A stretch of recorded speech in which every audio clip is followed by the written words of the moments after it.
მასწავლებელთა პროფესიული განვითარების ეროვნული ცენტრის დირექტორი თელავისა და ახალციხის საჯარო სკოლებს ეწვია.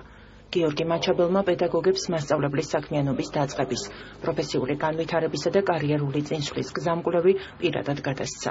ვიზიტის ფარგლებში ცენტრის ხელმძღვანელმა დაათვალიერა ის ტერიტორიები, სადაც სამომავლოდ კახეთისა და სამცხე-ჯავახეთის რეგიონების მასშტაბით მასწავლებლის სახლები აშენდება. ჩვენი ვიზიტები თელავსა და ახალციხეში დაიგეგმა იმისთვის, რომ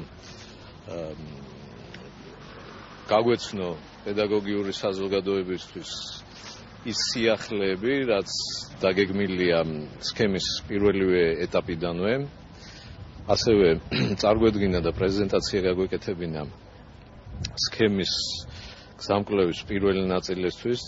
სექტემბრიდან სკოლებში ამოქმედდა სკოლების შეფასების სქემა.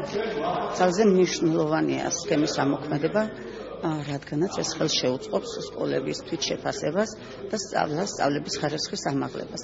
დღეს ჩვენთან სტუმრად იმყოფებოდა მასწავლებელთა სახლის წარმომადგენლობა, რომლებაც წარმოადგენს სქემის გზამკვლევი წიგნები, რომელიც ხელს შეგვიწყობს პრაქტიკული საქმიანობის განხორციელებაში.